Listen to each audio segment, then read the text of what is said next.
saudaraku yang saya kasihi dalam Kristus Yesus, pada pagi hari ini saya mengucapkan selamat beribadah, sekalipun kita kembali di rumah-rumah beribadah karena situasi bangsa kita, keadaan dunia pada umumnya hari-hari ini.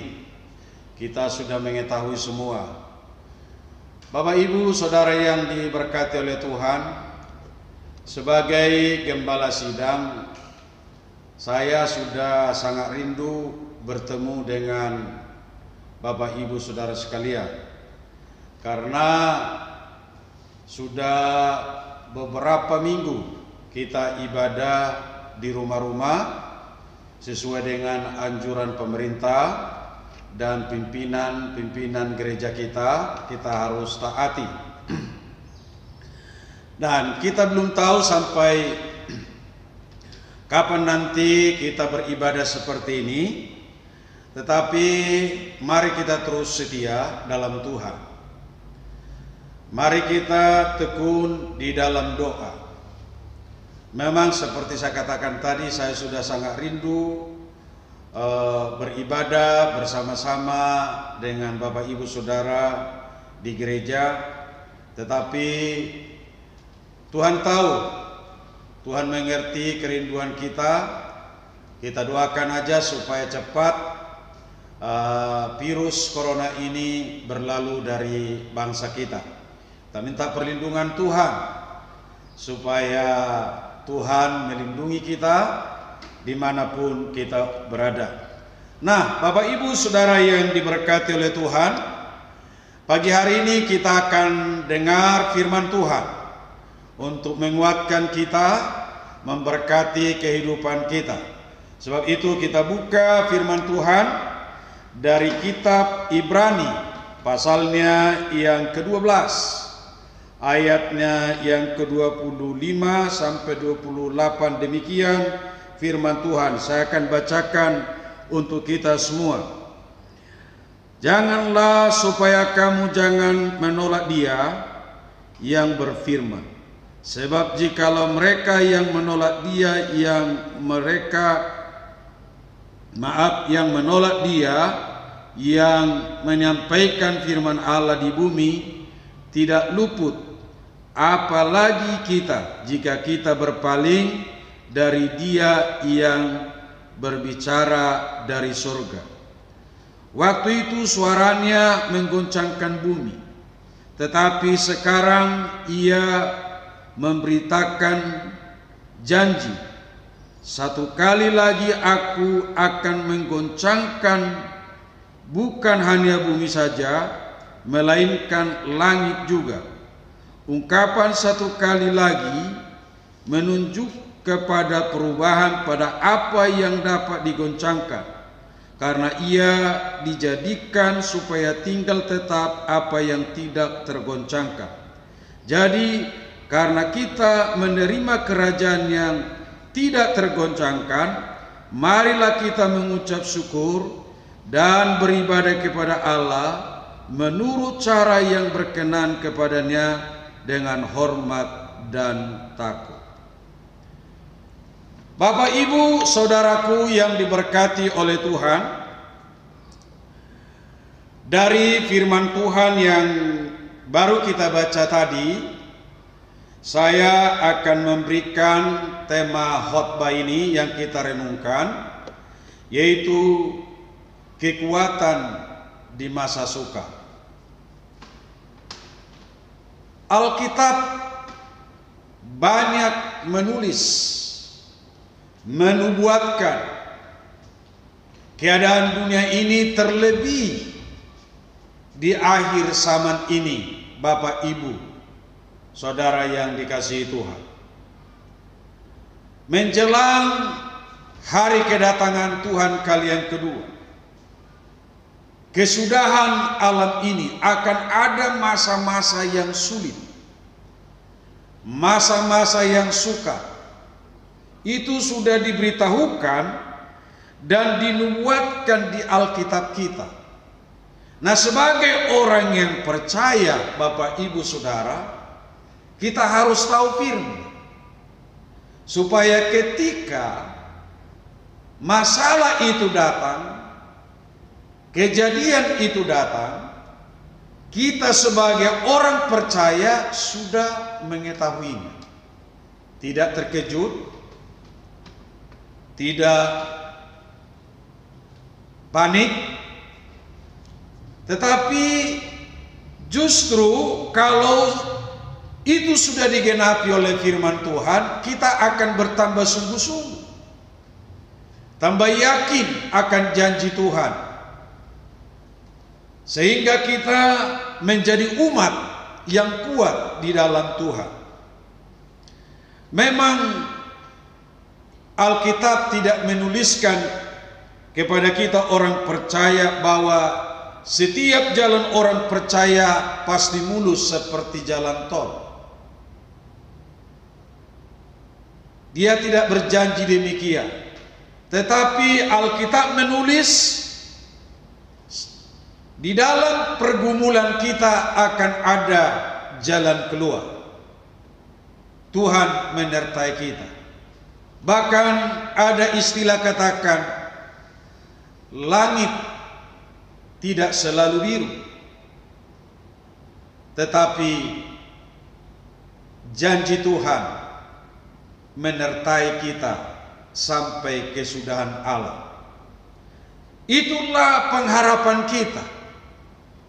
Sekalipun dunia ini bergoncang, dunia ini menunjukkan perubahan-perubahan, apalagi menuju kepada berakhirnya dunia ini, maka kita akan tetap berdiri, tetap teguh di dalam Tuhan. Itu sebabnya dari firman ini ada banyak sebenarnya kebenaran-kebenaran dari topik ini, dari ayat ini, yang memberkati setiap orang percaya. Tapi saya ambil satu topik karena waktu juga tidak panjang, waktu membatasi hidup kita, sehingga saya tidak semua harus saya sampaikan karena waktu membatasi kita. Nah, di dalam ayat firman Allah tadi, saudara-saudara yang dikasih Tuhan, bahwa firman Allah katakan di sini bahwa akan ada goncangan, akan ada perubahan, saudara-saudara. Bahkan Tuhan katakan akan menggoncangkan bukan hanya bumi tetapi juga langit. Kalau itu terjadi, saudara-saudara, belum bisa dibandingkan dengan situasi sekarang yang kita alami, yang menakutkan bangsa kita, menakutkan dunia secara umum, yaitu virus COVID-19. Merasa takut, merasa khawatir dengan adanya virus COVID-19 yang melanda dunia hari-hari ini. Nah, di dalam hal ini maka kita datang kepada Tuhan, saya yakin maka kita akan mendapat kekuatan baru, sehingga kita tidak panik, kita tidak bingung, karena Alkitab sudah menubuatkan seperti khotbah saya minggu-minggu yang lalu, akan ada masa suka, akan ada masa sulit di akhir-akhir zaman ini menjelang kedatangan Tuhan kali yang kedua, supaya kita berjaga-jaga, supaya kita siap-siap dan mempersiapkan diri untuk mempelai surga.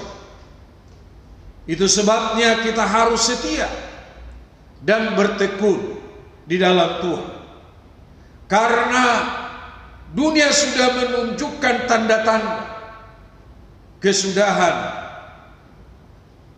bumi yang kita tinggal ini.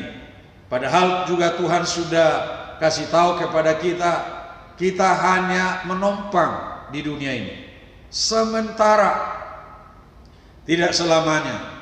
Ada tanah air kita yang bernama sorga. Di sanalah kita hidup kekal selama-lamanya. Tidak ada tangisan, tidak ada sakit, tidak ada khawatir lagi di sana. Itu sebabnya persiapkan diri kita hidup benar, mengasihi Tuhan di hari-hari ini, Bapak Ibu, Saudara yang diberkati oleh Tuhan. Supaya apabila Dia datang, Yesus Kristus kali yang kedua, kita bersama-sama dengan Dia.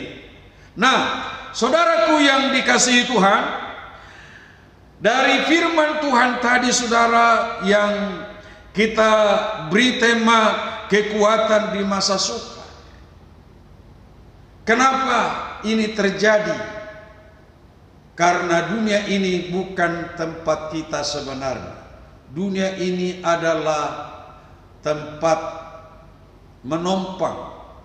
Ada banyak kesusahan, masalah di dunia ini.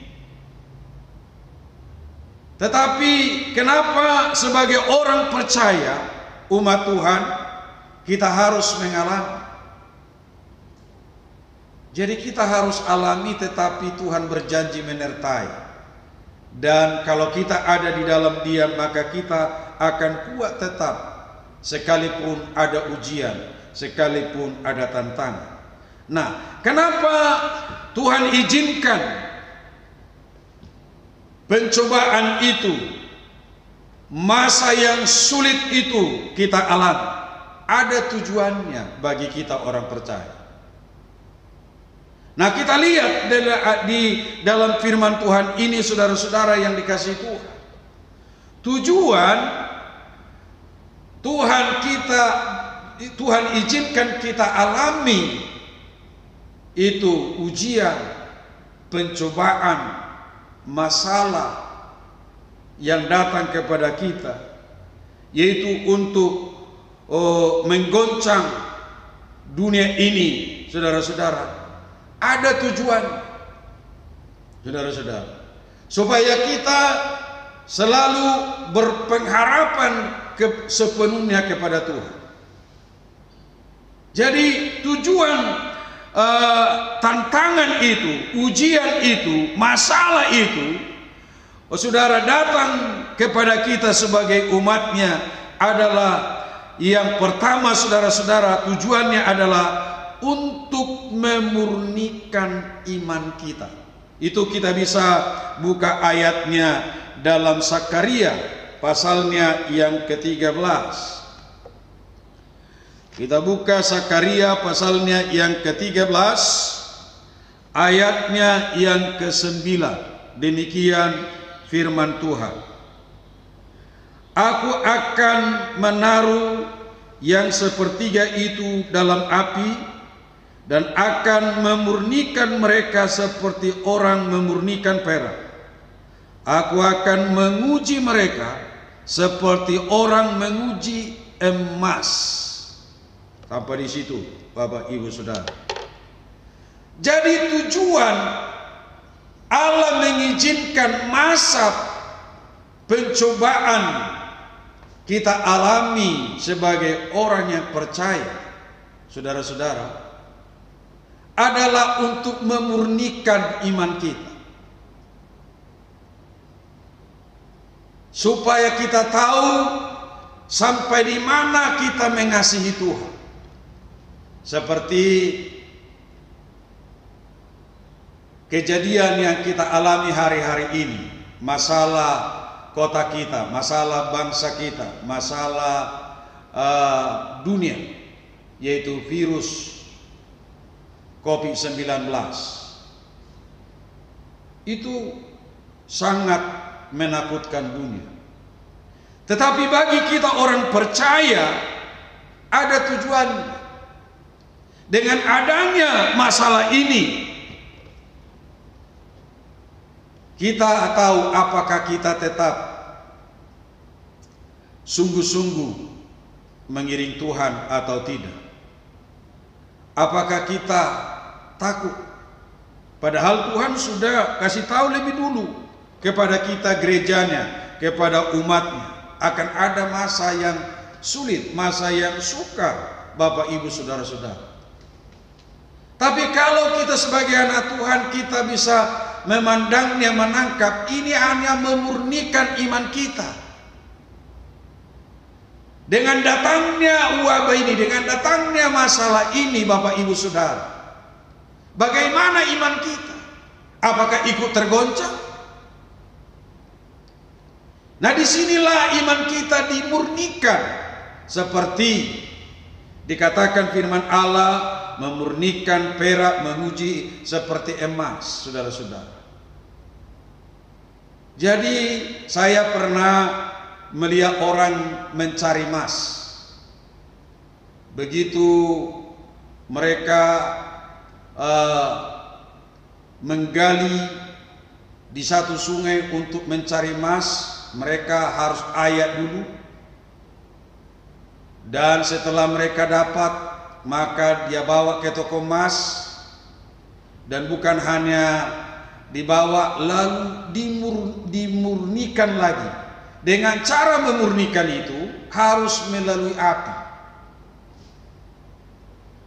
Kalau betul-betul dia murni, sekalipun dibakar dengan api, tetap dia emas, tidak berubah. Itulah memurnikan emas. Biar dibakar bagaimanapun, diuji dengan api sekalipun, dia tetap bertahan. Nah, demikian pun iman orang percaya.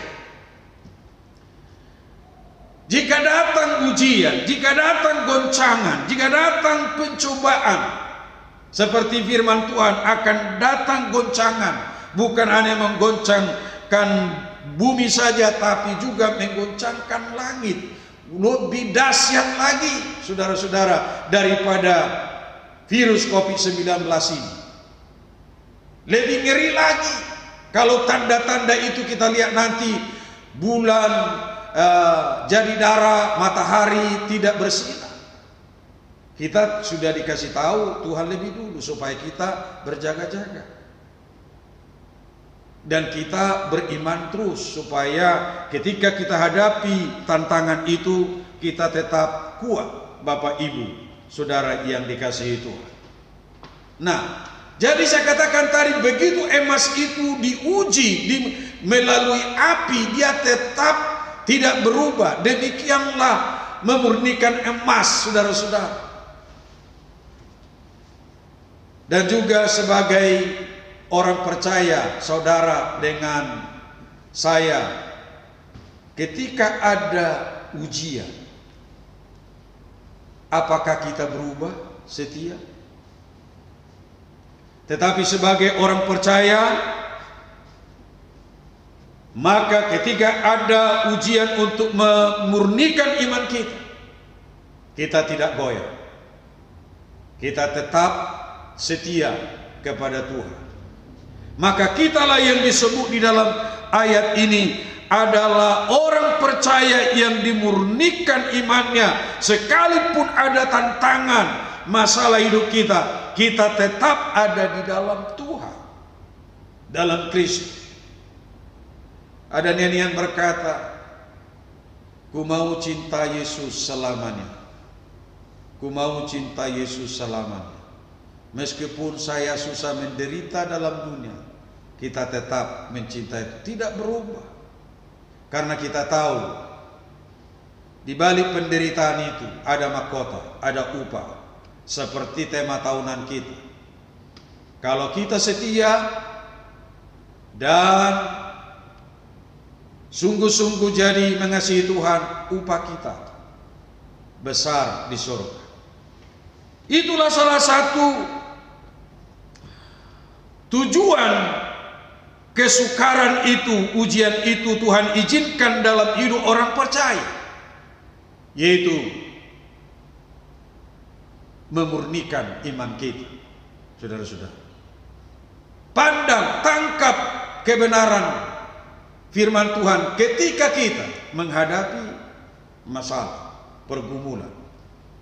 tetap ada di dalam Tuhan. Sekalipun ada yang memurnikan kehidupan kita, tantangan yang menyakitkan seperti api terhadap Mas itu tadi, tetap dia Mas.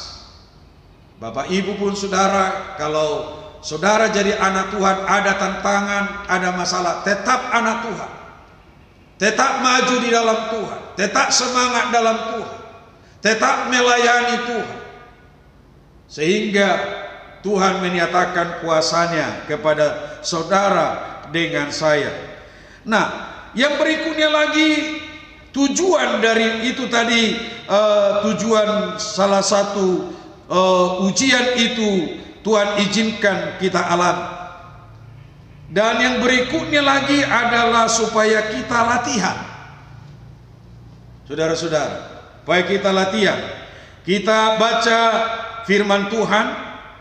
Jadi ujian itu diizinkan Tuhan kepada saudara dengan saya supaya kita latihan, saudara-saudara. Nah, saya akan baca untuk Bapak Ibu saudara yang dikasihi Tuhan, yaitu di dalam firman Tuhan yang dikatakan Ulangan pasalnya yang ke-32. Kita buka firman Tuhan.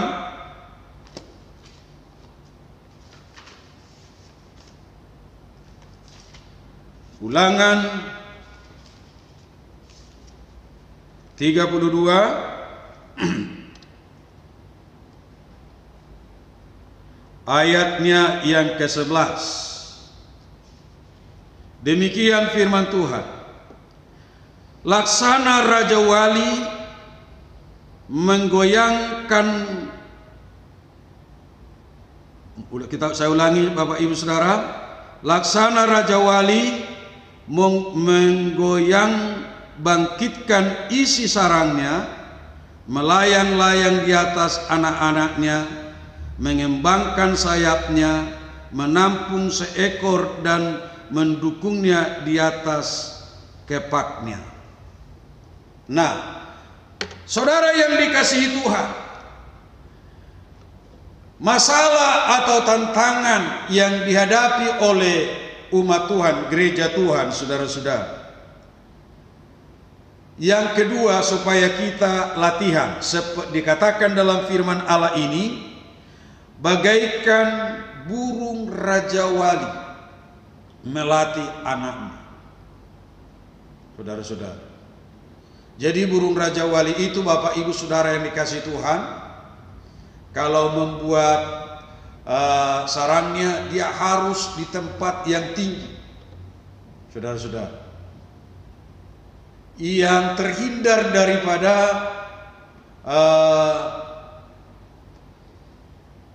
yang mengganggu kehidupan anak-anaknya.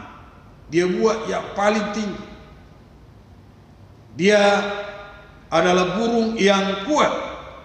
Alkitab juga menuliskan, saudara-saudara. Nah, waktu burung Raja Wali ini mendidik anaknya, saudara-saudara,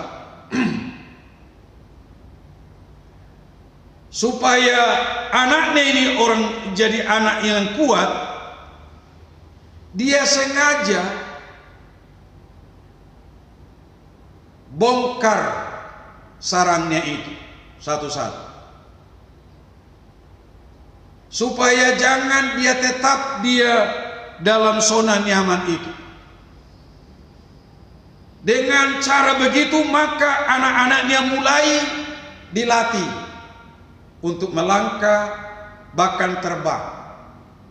Supaya jangan dia terus duduk dan tidur di sarang itu.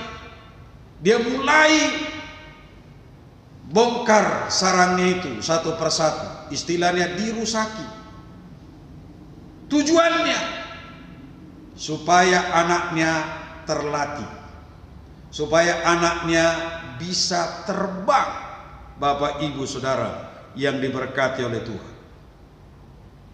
Sengaja dibuat induknya demikian sama anak, supaya terlatih mereka. Nah, demikianlah Tuhan kepada kita sebagai anaknya. Kenapa diizinkan masalah itu, masa sukar itu kita alami? Supaya kita kuat, supaya kita terlatih ketika ada masalah, ketika ada ujian, ketika ada tantangan, saudara-saudara, kita tidak takut lagi karena sudah terlatih. Saudara-saudara, Alkitab katakan pencobaan kepada orang benar banyak, tapi Tuhan yang memberi pertolongan. Nah, kenapa diizinkan kepada kita banyak masalah? Supaya kita terlatih, supaya kita kuat. Itulah tujuannya Tuhan dalam gerejanya, umatnya, saudara dengan saya sebagai pengikut Tuhan, saudara-saudara, supaya kita latihan.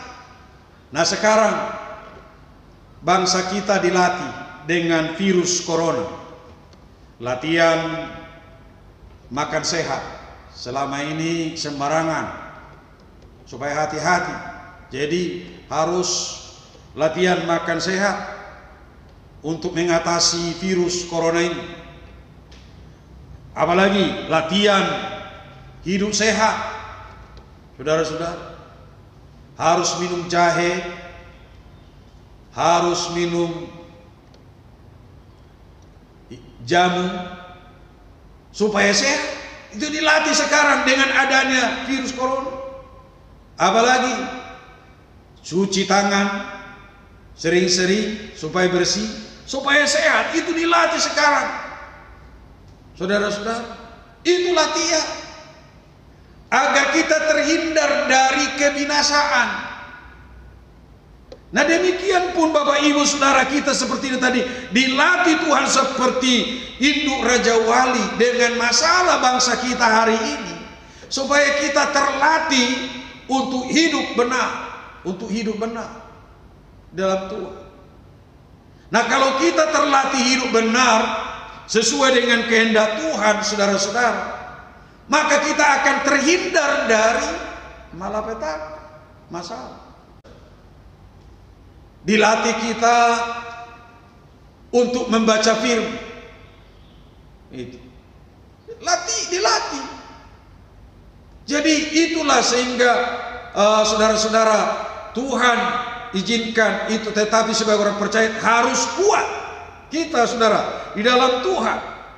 Jadi dilatih kita, saudara-saudara, di dalam mengandalkan Tuhan.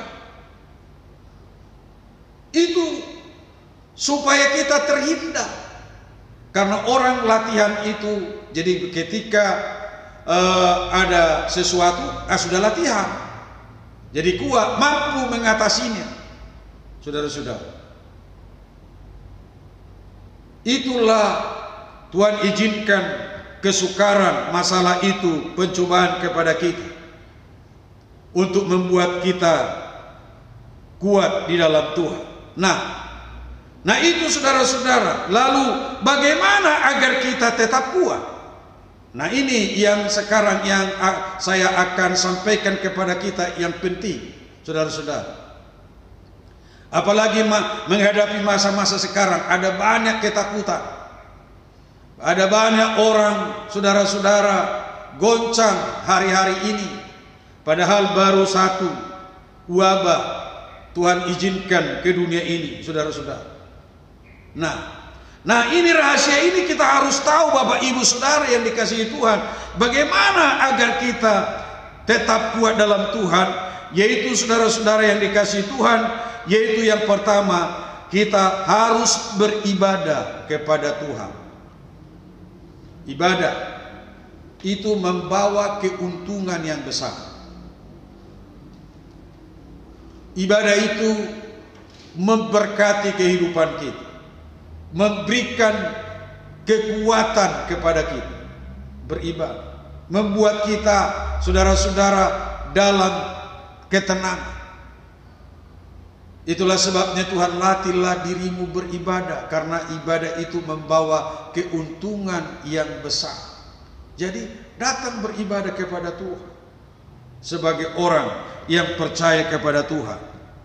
Dan orang yang beribadah itu berkumpul, memiliki komunitas yang benar. Itu sebabnya Ibrani 10 ayat 25 katakan, jangan tinggalkan kebiasaan orang yang percaya, yaitu kumpul beribadah. Ada komunitasnya dengan benar, Bapak Ibu Saudara. Jadi perkumpulan kita itu, komunitas kita itu benar, saudara-saudara. Sehingga kehidupan kita, saudara-saudara, benar. Ini yang kita lakukan sebagai orang percaya menghadapi masa sukar agar kita tetap kuat. Tetaplah setia beribadah, karena itu adalah kehendak Tuhan, kerinduan Tuhan dalam hidup kita. Jadi jangan karena virus corona kita ibadah di rumah-rumah jadi tidak ibadah, saudara-saudara. Rugi.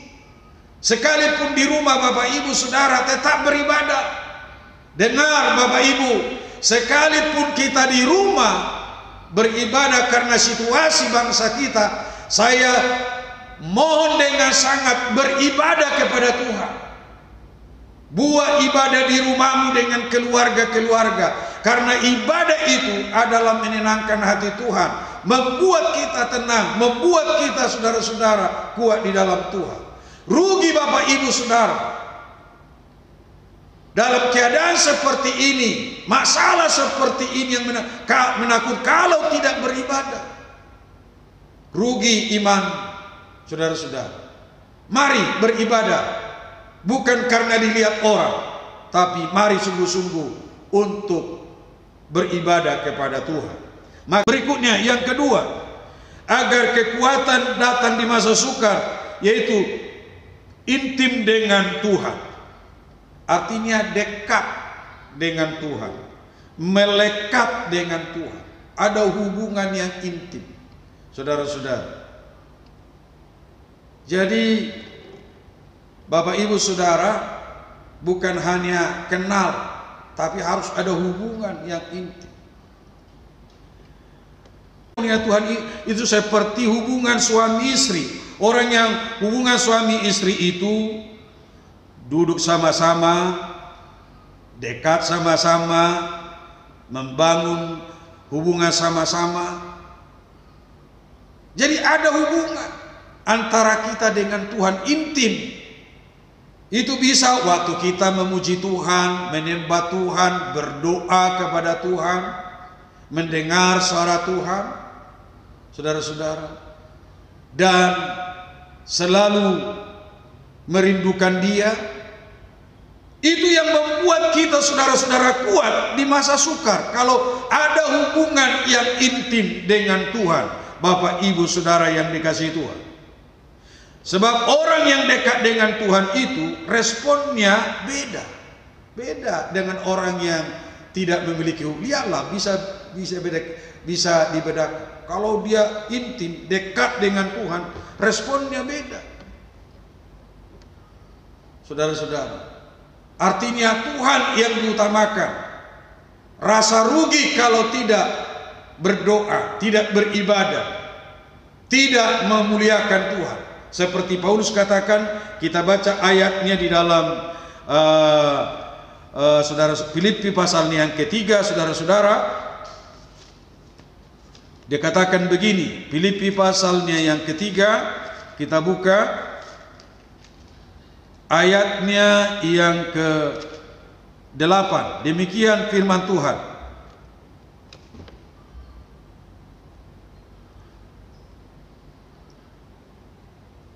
Dikatakan Paulus demikian, malahan segala sesuatu kuanggap rugi karena pengenalan akan Kristus Yesus Tuhanku, lebih mulia daripada semuanya.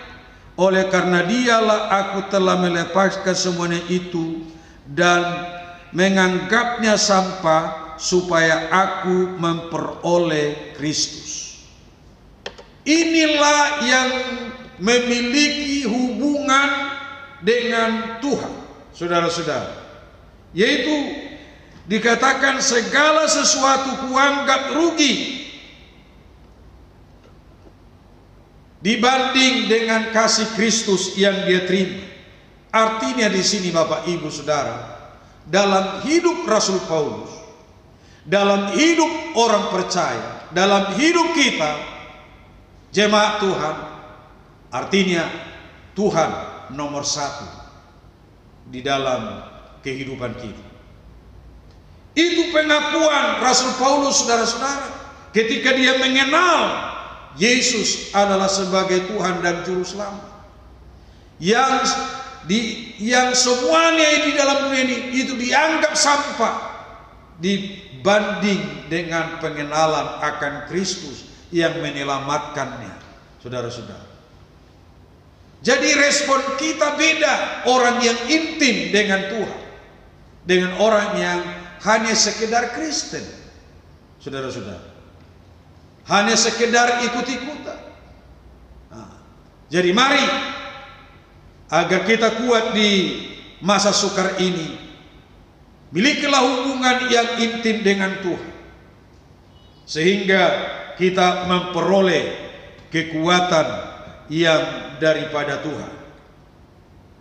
Dan yang terakhir, saudara-saudara yang dikasihi Tuhan, bagaimana agar kita tetap kuat di dalam Tuhan, sekalipun ada ujian, sekalipun ada tantangan, ada goncangan, ada masa sukar, saudara-saudara, yaitu adalah hidup yang dituntun oleh Tuhan. Hidup yang dituntun oleh Tuhan artinya menuruti apa yang dikatakan Tuhan. Kalau kita menuruti firman Tuhan, menuruti apa yang dikatakan Tuhan kita, saudara, kita akan memperoleh kemenangan, kita akan memperoleh kekuatan, kita akan memperoleh berkat, terlebih keselamatan daripada Tuhan. Karena tuntunan Tuhan itu adalah untuk keselamatan kita, untuk membuat kita menang di dalam perjalanan ini. Hidup dalam tuntunan Tuhan, tuntunan Tuhan, saudara, artinya hidup di dalam aturan Tuhan, saudara-saudara. Banyak ayat-ayat firman Tuhan yang luar biasa memberkati anak-anak Tuhan ketika kita hidup dalam tuntunan Tuhan. Yosua katakan, saudara-saudara, bahwa jika aku merenungkan firman, maka perjalanan siang dan malam, maka perjalananku akan beruntung dan berhasil. Kalau kita mau beruntung dan berhasil, Bapak Ibu Saudara, kuat di dalam masa sukar, renungkan firman Tuhan. Ikuti apa yang dikatakan Tuhan. Mau dituntun Tuhan. Jangan ikuti apa yang kita mau, sehingga kita sering, saudara-saudara, mengalami kekecewaan karena yang kita mau, yang kita ikuti bukan kemauan Tuhan. Tapi kalau kemauan Tuhan kita ikuti, sekalipun ada tantangan, ujian, goncangan, saudara-saudara, maka kita akan sampai di akhir kemenangan, saudara-saudara. Sampai. Dan Ulangan katakan, jika engkau baik-baik mendengarkan suara Tuhan Allahmu dan setia melakukannya, Tuhan akan memberkati engkau. Keluar masukmu diberkati, saudara. Engkau di ladang diberkati, usahamu diberkati, keluargamu diberkati, masa depanmu diberkati. Itulah kalau hidup yang dituntun oleh Tuhan. Tidak pernah salah, tidak pernah salah. Jadi mari datang kepada Tuhan. Ketika ada pergumulan, kita ada masalah, jangan hadapi sendiri, kita akan gagal. Mari bawa kepada Tuhan. Bapak, Ibu, Saudara yang diberkati oleh Tuhan. Jadi, saudara yang diberkati Tuhan, Tuhan buat aturan itu yang kita ikuti, saudara, supaya kita menang dan selamat. Saudara-saudara, supaya kita tenang, ikuti aja. Seperti pemerintah membuat peraturan, polisi lalu lintas pakai helm, bawa SIM dan lain-lain, supaya kita tenang, saudara-saudara. Seperti sekarang pemerintah menghimbau kita bangsa Indonesia supaya kita terhindar dari virus COVID-19. Pakai masker kalau keluar, lalu kasih jarak, lalu sering-sering cuci tangan. Kalau kita ikuti itu demi keselamatan kita, demi keuntungan kita. Demikian pun kalau Bapak Ibu Saudara dengan saya, kalau mengikuti tuntunan Tuhan adalah untuk keselamatan kita, adalah untuk keuntungan kita. Mari ikut Tuhan dan mau menuruti segala apa yang dikatakannya. Pasti itu membuat berkat dan kemenangan kepada saudara dengan saya. Kita akan buat. Ada satu perumpamaan di dalam Injil Matius. Ada dua macam dasar membangun rumah. Pasal 7 ayat 24. Matius pasal 7 ayat 24. Setiap orang yang mendengar perkataanku ini dan melakukannya, ia sama dengan orang yang bijaksana yang mendirikan rumah di atas batu. Kemudian turunlah hujan dan datanglah banjir. Lalu angin melanda rumah itu, tetapi rumah itu tidak rubuh sebab didirikan di atas batu. Tetapi setiap orang yang mendengar perkataanku ini dan tidak melakukannya, ia sama dengan orang yang bodoh yang mendirikan rumahnya di atas pasir. Kemudian turunlah hujan dan datanglah banjir, lalu angin melanda rumah itu sehingga rubuh rumah itu dan hebatlah kerusakannya. Nah, Bapak Ibu Saudara yang dikasihi Tuhan, dari ayat firman Allah ini kita tahu orang yang menuruti firman, mendengar Tuhan, yang mau dituntun oleh Tuhan, dia seumpama orang yang membangun rumah yang memiliki dasar yang kuat. Sehingga ketika ada datang angin, topan, banjir melanda rumah itu tidak rubuh tetapi tetap berdiri tegak, kuat. Karena menuruti, mendengar apa yang dikatakan firman Tuhan. Tapi kalau orang tidak menuruti, maka rumah itu harus rubuh, hancur, hebatlah kerusakan. Jadi orang yang menuruti tuntunan Tuhan adalah orang yang kuat. Tapi kalau orang yang tidak menuruti tuntunan Tuhan, dia akan mengalami kerusakan yang hebat. Mari Bapak Ibu Saudara yang diberkati Tuhan, kiranya firman Tuhan ini menjadi bahagian kita semua, memberkati kita semua.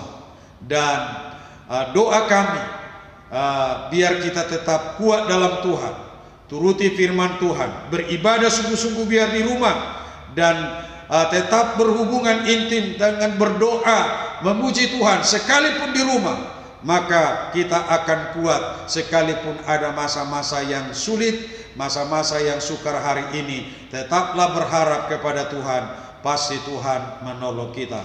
Tuhan memberkati. Mari kita berdoa. Bapa di sorga, Tuhan yang kami sembah di dalam nama Yesus Kristus, kami sangat bersyukur Tuhan buat firman-Mu.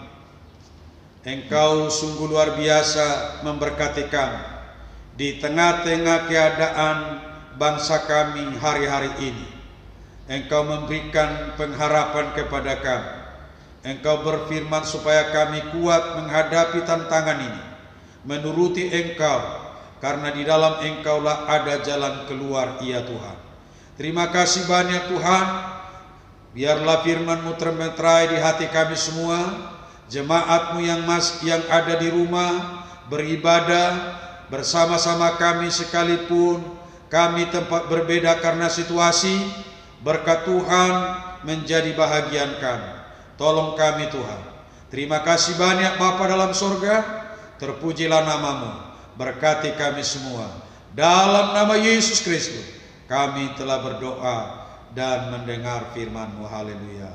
Amin. Puji Tuhan. Kita akan akhiri ibadah kita ini. Kita akan berdoa dan kita nyanyi satu pujian. Kiranya Engkau memberkati aku dengan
yang telah memberkati acara kami dari awal sehingga tamatnya. Biarlah ibadah kami hari ini menjadi ibadah yang berkenan dan yang menyenangkan hati-Mu, ya Tuhan.